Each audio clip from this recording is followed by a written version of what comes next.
नमस्कार आप सभी को। मैं आचार्य टाशी फिर से आप सभी के समक्ष बुद्ध के दिखाए हुए वाणी और बुद्ध के दिखाए हुए परम सत्य के ज्ञान के बारे में कुछ आप सभी के समक्ष रखना चाहूँगा। और आज का विषय है जो हम तपस्या करते हैं, तपस्या क्यों करते हैं, तपस्या करने का जो हम बुद्ध के दिखाए हुए सिद्धांत और अनुशासन के बारे में चलते हैं और उसको पढ़ते हैं, जानने के लिए कोशिश करते हैं, तो उसका बारे में क्यों करते हैं उसका बारे में। तो मैं आज इस वाक़या को एक बुद्ध के जीवन काल में बहुत ही सुंदर वाक़या घटा है, तो उसके साथ ही आप सभी के समक्ष रखना चाहूँगा। तो जब बुद्ध ने अपने आप को इस संसार में देखा और देखने के बाद इस संसार के दुखों को देखा, तो उनको रहा नहीं गया कि मैं इस दुख को कैसे ख़त्म करूं और कहां से छोड़ूं मैं इस दुख को। तो उसके बाद उनके मन में एक ऊर्जा जगी कि मुझे इसे ख़त्म करना है। तो उन्होंने उसके बाद 6 साल कठोर तपस्या की।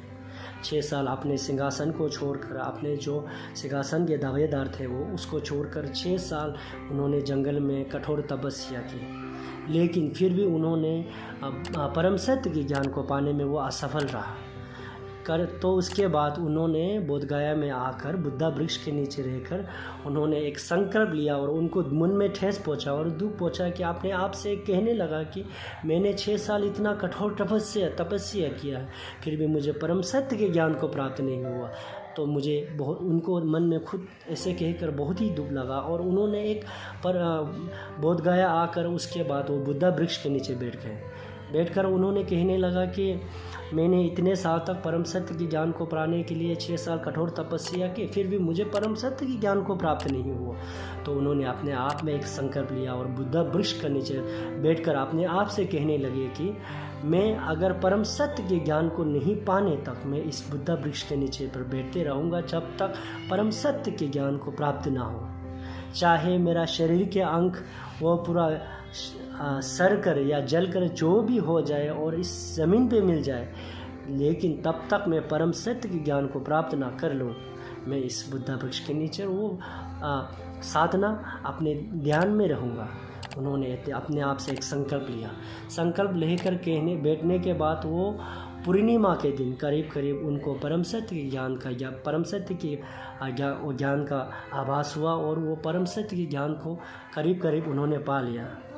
लेकिन उसके साथ ही साथ मारा ने आकर उन्हें कहा कि तुमने 6 साल कठोर तपस्या की और अपने सिंहासन को छोड़ा, अपने राजा के जो आप दावेदार थे उनको भी छोड़ा, 6 साल भी आपने कठोर तपस्या की, लेकिन वो सब करके आपने क्या पा लिया? अपने आप पे आप इतना अभिमानी क्यों हैं? बुद्ध को देखकर बुद्ध चेहरा वो हंसने लगे और वो बहुत ही अनचिंतित में बैठे थे। वो चिंतित नहीं थे कि कुछ चीज़ का उन्हें चिंतित नहीं था, क्योंकि उन्हें परम सत्य के ज्ञान को पा लिया था। तो उसके साथ ही तो बुद्ध ने कहने लगे कि मैंने कुछ पाया नहीं, मैंने केवल खोया है। मैंने कुछ पाया नहीं, मैंने केवल खोया है। ऐसे कहते ही मारा को बहुत ही आश्चर्य हुआ कि ये क्या कह रहे हैं। इतना कठोर तपस्या के बाद उन्होंने कुछ नहीं पाया। तो मारा ने कहा कि क्या खोया है तुमने? तो बुद्ध ने कहा मैंने इस संसार के दुख को खोया, मैंने इस संसार के मृत्यु को खोया, मैंने इस संसार के बुढ़ापे को खोया और मैंने इस संसार के क्रोध, ईर्ष्या, मोह, माया सबको खोया। मैंने पाया नहीं, केवल मैंने खोया है। तो ये सब सुनकर मारा को बहुत ही आश्चर्य हुआ। केवल एक इतना 6 साल कठोर तपस्या के बाद में भी उन्होंने सब कुछ खोया ही है, कुछ पाया नहीं है। तो ये सुनकर मारा को बहुत आश्चर्य हुआ और वो वहाँ से लौट गए।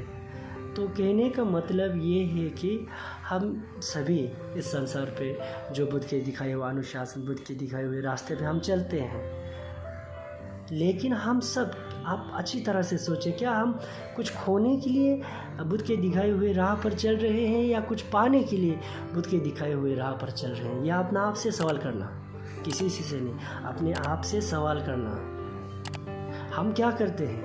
पहले हमारे पास कुछ नाम नहीं होता है, आप तपस्या करते हो, आप कठोर तपस्या करते हो, कुछ नाम आ जाते हैं आपके पास, आपको या कोई आचार्य या कोई हम उसे बोन भी कहते हैं, खेम्बूर वगैरह या गेशी वगैरह नाम आ जाते हैं, तो उसके बाद हम क्या करते हैं? क्या हम उसको केवल सत्य में ही अपने मन में बैठे हुए क्रोध मोह माया ईर्ष्या को ख़त्म कर पाते हैं? नहीं। लेकिन हम क्या करते हैं? इस संसार के दलदल में घुसने का फिर एक रास्ता हम चुन लेते हैं, अपने नाम को बढ़ाते हैं और उसके बाद नाम आ जाते हैं तो आपके पास कुछ धन आ जाते हैं। धन आने के बाद आपके मन में और उसको धन को पाने के लिए लालच बढ़ता है।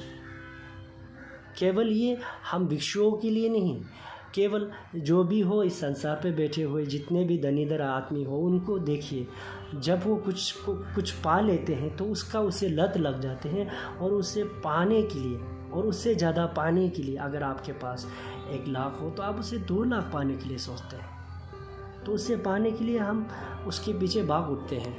तो कहने का मतलब यही है कि हम सभी उस दलदल पे घुसते जाते हैं। मैं ये नहीं कहता कि आपको पैसे का ज़रूरत नहीं होता, पैसे का ज़रूरत होता है, लेकिन जितना ज़रूरत हो उसी के पीछे भागना चाहिए, कि ना कि केवल आप उसे और पाने के लिए कोशिश करें। हमें भोजन भी उतना ही करना चाहिए जितना हमें आवश्यकता है, उतना ही भोजन करना चाहिए। उससे अगर ज़्यादा ग्रहण करेंगे तो आपका शरीर को तकलीफ़ पहुँचते हैं, ठेस पहुँचते हैं। उसी तरह इस संसार के जो भी जितने भी मोह माया धन दौलत भी है, जितना आपको आवश्यकता है उतना ही आपको लेना चाहिए, ना कि उसे और ज़्यादा पाने के लिए इच्छा करते हैं तो आप उस दलदल पे घुसते जाओगे और आप परम सत्य के ज्ञान को प्राप्त करना तो बहुत दूर की बात। इस संसार के सुख को भी आप पाने से बहुत दूर रह जाओगे, उसके पीछे चलते रहेंगे हम सभी। तो मैं कहने का मतलब यही है कि परम सत्य के ज्ञान को पाना और बुद्ध के दिखाए हुए सिद्धांत, बुद्ध के दिखाए हुए अनुशासन के पीछे चलने का मतलब सबसे बड़ा मूल्य कारण है। सबसे बड़ा मूल्य कारण को हमें जानना होगा। वो क्या है? हमें खोना है, हमें पाना नहीं है, केवल हमने खोना है। बुद्ध एक राजा था, एक राजा का बेटा था। उन्होंने राज सिंहासन के ऊपर बैठा था, लेकिन फिर भी उन्होंने वो सबको छोड़कर सत्य के मार्ग को चुना और सबको छोड़ दिया। लेकिन हम क्या करते हैं? हमारे पास कुछ नहीं होते हैं पहले, बाद में हमें कुछ पाते हैं तो फिर हम उसका पीछे जाकर उस दलदल पे घुसते हैं। तो हम सभी से, मैं खुद से भी सवाल करता हूँ और आप सभी से भी सवाल करता हूँ, क्या हम सत्य में ही एक परम सत्य ज्ञान को पाने के लिए ही हम रास्ते पे चल रहे हैं, या उस दलदल पे घुसने के लिए फिर से हम प्रयास कर रहे हैं?